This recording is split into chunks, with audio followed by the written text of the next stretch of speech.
L'histoire du roi Abdallah Ier Ibn al-Hussein est considérée comme l'une des plus grandes histoires de l'histoire. Il a réussi à fonder un État au cœur du désert et à transformer le rêve de l'indépendance arabe en une réalité concrète. Sa vie a été un voyage rempli de décisions difficiles, laissant son nom comme un symbole de volonté et de vision claire dans l'histoire de la nation arabe. Dans cette vidéo, nous vous emmènerons dans un tour des événements qui ont façonné la vie politique du roi Abdallah Ier, en révélant de nombreuses vérités qui l'ont conduit à devenir le premier roi de Jordanie. Restez avec nous jusqu'à la fin et n'oubliez pas d'aimer la vidéo et de vous abonner à la chaîne pour recevoir toutes les nouveautés.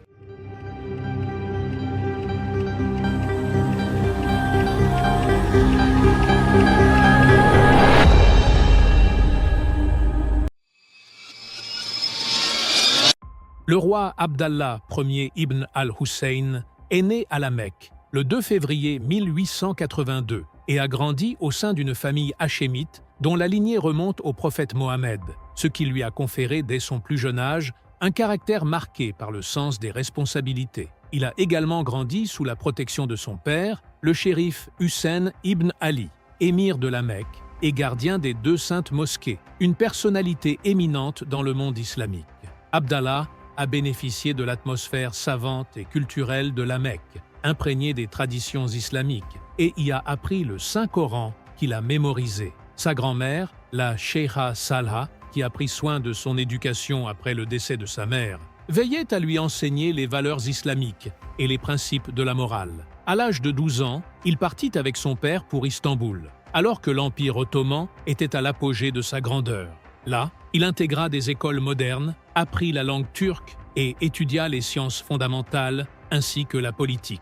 Istanbul représenta un tournant dans sa vie, car Abdallah y fut exposé à un environnement politique intense et côtoya des personnalités de haut rang, ce qui contribua à approfondir sa connaissance de la politique et sa compréhension des défis auxquels le monde islamique était confronté. Il observa également de près l'influence de la Société de l'Union et du Progrès, qui promouvait le nationalisme turc tout en marginalisant les Arabes, éveillant ainsi en lui un sentiment d'arabité et la conscience de la nécessité de réformes pour les Arabes. Après avoir terminé ses études, Abdallah retourna dans le Hedjaz, où il joua un rôle plus important en assistant son père dans la gestion des affaires de la région. Il commença à renforcer ses relations avec les chefs des tribus arabes, se préparant à un rôle politique plus conséquent. Ainsi, son éducation dans l'environnement islamique de la Mecque et son expérience à Istanbul jouèrent un rôle décisif dans la formation de sa personnalité,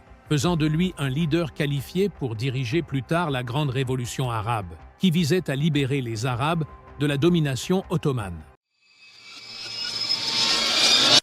Au début du XXe siècle, les pays arabes étaient sous le joug de l'Empire ottoman, qui imposait des politiques répressives et des taxes élevées à leur population. Dans ce contexte, le shérif Hussein Ibn Ali émergea comme un leader arabe ambitieux, déterminé à libérer les Arabes et à établir un État indépendant. Le shérif Hussein entra en contact avec la Grande-Bretagne, qui promit de soutenir sa révolution contre les Ottomans en échange de la création d'un État arabe indépendant, ce qui l'encouragea à déclarer la révolution. En juin 1916, le shérif Hussein annonça la Grande Révolution arabe depuis la Mecque, appelant à la libération des Arabes du joug ottoman. Son appel reçut le soutien des tribus arabes, qui y virent une opportunité de réaliser leur rêve d'indépendance. Avec la proclamation de la Révolution et l'élévation du drapeau arabe, commença une nouvelle phase de lutte visant l'unité et la libération. Le shérif Hussein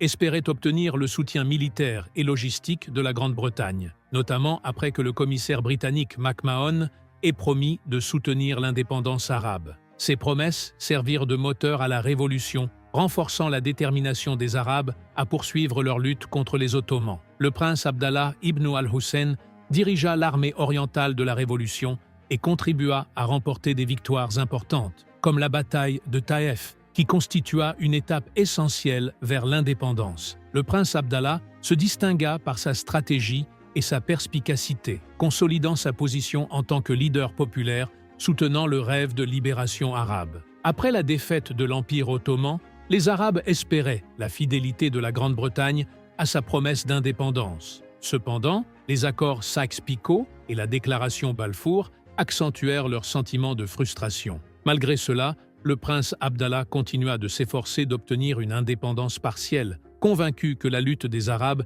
était le seul chemin vers la liberté. Bien que le rêve d'un État arabe unifié ne se soit pas réalisé, la grande révolution arabe laissa un impact considérable en unifiant les Arabes et en sensibilisant à l'importance de la lutte pour leurs droits. Le prince Abdallah poursuivit son combat et fonda l'émirat de Transjordanie, qui devint plus tard la Jordanie indépendante en 1946, accomplissant ainsi une partie de l'héritage de la Révolution dans la construction de l'État arabe.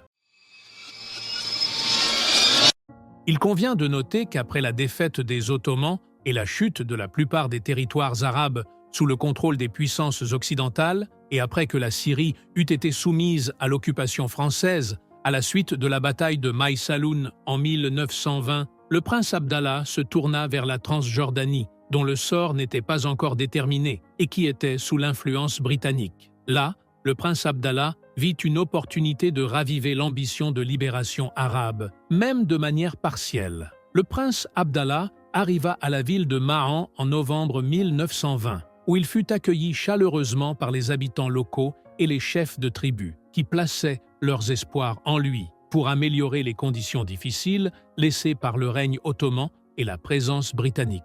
Le prince Abdallah promit aux habitants de rétablir la stabilité et de promouvoir le développement, donnant ainsi aux populations l'espoir d'un avenir meilleur. Le prince Abdallah poursuivit son voyage vers Amman en mars 1921, où il fut de nouveau accueilli avec chaleur et entouré par les chefs de tribus et les personnalités éminentes. Il commença à construire une administration centrale solide pour organiser les affaires de la région, insistant sur l'importance de l'unité et de l'indépendance, faisant d'Amman une base pour atteindre cet objectif. Le prince Abdallah fut contraint de négocier avec les Britanniques afin de garantir leur reconnaissance de son émirat sur la Transjordanie et d'obtenir le soutien financier et politique nécessaire. Ces négociations aboutirent à la reconnaissance par la Grande-Bretagne de son autorité sur la région, avec une supervision britannique limitée. Les deux parties convinrent de fournir un soutien financier pour les infrastructures. Bien qu'il préférait une indépendance totale, Abdallah comprit que cet alliage temporaire avec les Britanniques était nécessaire pour assurer la stabilité et éviter toute domination française potentielle sur la région. En avril 1921, le prince Abdallah forma le premier gouvernement central à Amman, dirigé par Rachid Talia, dont la mission était d'organiser l'administration et de construire les institutions nécessaires pour assurer la sécurité et la stabilité. Le gouvernement se concentra sur le développement de l'éducation, de la santé, des infrastructures et du système judiciaire, établissant ainsi les premières bases de l'État moderne, malgré les nombreux défis et le manque de ressources. Le prince Abdallah fit face à des critiques de certains leaders arabes, qui considéraient cette démarche comme un éloignement de l'objectif d'indépendance arabe complète. Cependant, Abdallah resta attaché à sa vision. La création de l'émirat de Transjordanie était une étape nécessaire dans le contexte politique réaliste et un moyen de réaliser progressivement l'ambition arabe. L'émirat fut confronté à des défis sécuritaires avec certaines tribus locales, mais le prince Abdallah chercha avec sagesse à gagner la loyauté des chefs tribaux et à les impliquer dans l'administration locale. Il s'appuya également sur l'armée arabe régulière pour assurer la sécurité et lutter contre les bandes qui menaçaient la région, contribuant ainsi à établir la stabilité. Parmi ses priorités figurait la mise en place d'un système judiciaire équitable et l'encouragement de l'éducation. Il fonda des tribunaux et commença à créer des écoles, ce qui contribua à renforcer la justice et à accroître la conscience publique. Il travailla également au développement du secteur agricole pour renforcer l'économie locale, en distribuant des terres et en fournissant un soutien aux agriculteurs, établissant ainsi les bases d'une économie stable et durable. Finalement, l'émirat de Transjordanie obtint la reconnaissance internationale en tant qu'État sous mandat britannique et le prince Abdallah établit des relations diplomatiques avec des pays et des organisations internationales, renforçant la position et la stabilité de l'émirat. Avec la proclamation de David Ben-Gourion de la création de l'État d'Israël en 1948, une grande guerre éclata entre les pays arabes et Israël. La monarchie hachémite jordanienne, dirigée par le roi Abdallah Ier, fut l'un des principaux participants à ce conflit. Le roi Abdallah incarnant les aspirations populaires et arabes pour protéger Jérusalem et les territoires palestiniens, conscient de l'importance de Jérusalem tant sur le plan religieux que politique. Il ordonna à l'armée jordanienne de défendre les lieux saints islamiques et chrétiens. Le roi Abdallah Ier mena l'armée arabe jordanienne dans des combats acharnés à Jérusalem-Est et réussit à protéger la vieille ville et la mosquée Al-Aqsa. Malgré le faible effectif et les équipements modestes par rapport aux forces israéliennes, l'armée jordanienne, dirigée par le général Abdallah al-Tal, parvint à maintenir le contrôle des sites sacrés, ce qui leur valut admiration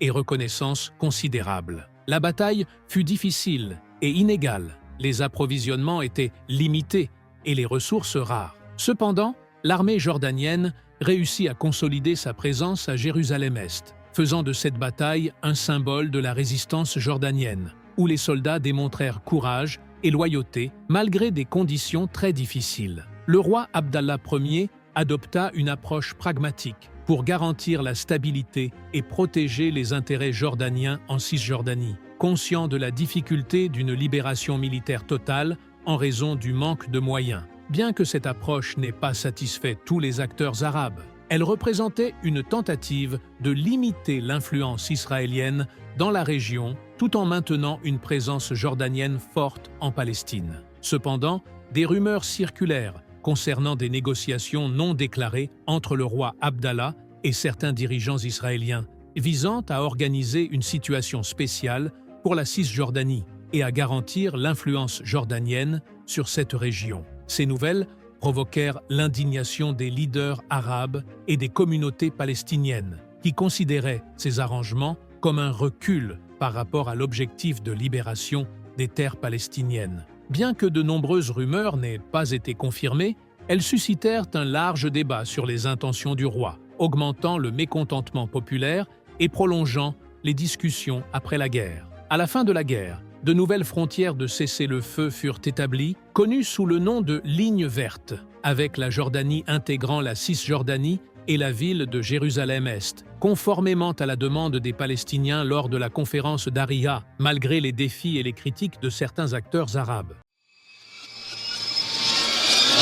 Le 20 juillet 1951, alors que le soleil reflétait sa lumière sur les murs de la mosquée Al-Aqsa, la vie du roi Abdallah Ier prit fin de manière dramatique et tragique. Le roi se rendait à la prière du vendredi, accompagné de son petit-fils, le prince Hussein ibn Talal. Alors qu'il faisait ses derniers pas vers le mihrab, un jeune Palestinien nommé Mustafa Choukri Achou s'approcha de lui et tira sur lui, le touchant à la tête et à la poitrine, causant sa mort devant la mosquée. Cet événement laissa son petit-fils, proche de la scène, choqué. Cependant, la balle qui semblait le viser fut arrêtée par une médaille qu'il portait, le sauvant et permettant ainsi à ce jeune garçon de devenir le futur roi de Jordanie. L'assassinat du roi Abdallah frappa la Jordanie et le monde arabe comme un coup de tonnerre. Les Jordaniens perdirent leur leader fondateur, et un sentiment de tristesse et de colère s'empara du pays,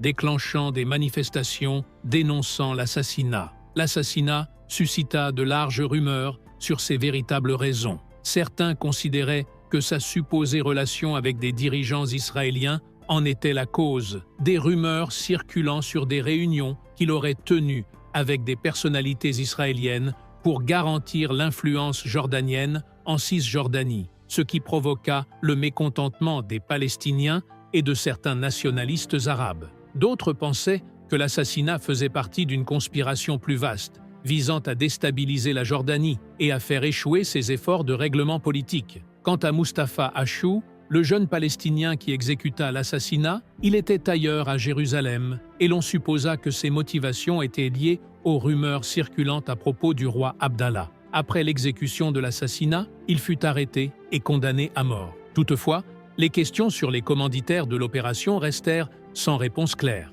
et les spéculations sur l'implication éventuelle de parties extérieures se multiplièrent, faisant de cet assassinat une affaire entourée de mystères et de conflits politiques prolongés. L'assassinat du roi Abdallah créa un vide considérable dans la direction, laissant le peuple jordanien sans leader fondateur. Le trône passa alors à son fils, le roi Talal, pour une période brève, puis à son petit-fils, le roi Hussein, profondément affecté par l'assassinat de son grand-père. Cet événement mit en évidence la profondeur des divisions dans la région et représenta un défi majeur pour les dirigeants régionaux face au conflit arabo-israélien, avec ses répercussions politiques et sociales qui se firent sentir pendant de longues années. Il convient de souligner que depuis son accession au trône de la Jordanie jusqu'à son assassinat tragique à la mosquée Al-Aqsa, le roi Abdallah Ier fut poursuivi par des rumeurs concernant ses intentions politiques, suscitant un large débat sur ses actions pendant une période marquée par d'énormes contradictions sous le mandat britannique et l'intensification du conflit israélo-palestinien. Les avis divergeaient entre ceux qui le considéraient comme un homme politique pragmatique et ceux qui l'accusaient d'abandonner les intérêts arabes pour garantir la stabilité de son règne. L'une des rumeurs les plus notables concernait sa relation avec la Grande-Bretagne. Dès le début de son règne, il s'appuya sur le soutien britannique pour développer l'émirat. Cependant, certains y virent un signe de dépendance, certains dirigeants arabes affirmant que le roi suivait les directives britanniques, ce qui suscita des doutes sur l'indépendance de ses décisions. Néanmoins, le roi Abdallah défendit son alliance, la considérant comme un garant de la stabilité de la Jordanie, surtout face à la difficulté de fonder un État indépendant dans un contexte de conflits internationaux. Les rumeurs sur ces rencontres avec des dirigeants sionistes tels que Golda Meir furent parmi les sujets les plus controversés. Il fut prétendu que ces discussions portaient sur l'avenir de la Cisjordanie et sur des arrangements visant à éviter la guerre avec Israël. Cette situation provoqua une vague de colère, certains voyant cela comme une concession sur la cause palestinienne, tandis que d'autres estimaient que le roi adoptait une approche pragmatique visant à protéger la Jordanie des conflits persistants. Les rumeurs ne se limitaient pas à la politique extérieure. Elles s'étendirent aux différends internes entre le roi Abdallah et son héritier, le roi Talal, qui adoptait des positions plus fermes vis-à-vis d'Israël. Cette divergence créa un conflit latent, poussant certains à croire en l'existence de factions opposées au sein de la cour royale. De plus, des rumeurs circulaient sur un accord secret par lequel le roi Abdallah aurait tenté de partager la Palestine afin de garantir l'influence jordanienne, ce qui suscita de vives critiques de la part de dirigeants arabes et palestiniens qui estimaient que cela allait à l'encontre des droits des Palestiniens. À l'inverse, certains considéraient que le roi cherchait à éviter une guerre longue qui pourrait menacer la stabilité de la Jordanie et assurer la survie du royaume, tentant de trouver une solution préservant les intérêts de l'émirat dans le cadre du conflit israélo-arabe. Ainsi, malgré ses grandes réalisations dans la construction de l'État, les rumeurs ayant entouré le roi Abdallah assombrirent son image. Les opinions se divisèrent entre ceux qui le voyaient comme un leader courageux ayant sacrifié pour la stabilité de la Jordanie et ceux qui le considéraient comme un dirigeant ayant compromis certains principes. Avec l'accumulation de ces rumeurs, la perception des Arabes à son égard se compliqua, contribuant à accroître les tensions politiques et populaires, aboutissant finalement à son assassinat à la mosquée Al-Aqsa. Le roi Abdallah laissa un héritage politique complexe. Il s'efforça de maintenir la stabilité de son pays au milieu de conflits sévères. Malgré les rumeurs qui le poursuivirent, elles reflètent également sa personnalité, qui le guida vers l'indépendance, malgré d'énormes défis et conflits. Et ainsi se termine la vidéo d'aujourd'hui. Ne manquez pas l'occasion de suivre toutes les nouveautés en vous abonnant à la chaîne et en activant la cloche pour recevoir tout ce qui est nouveau.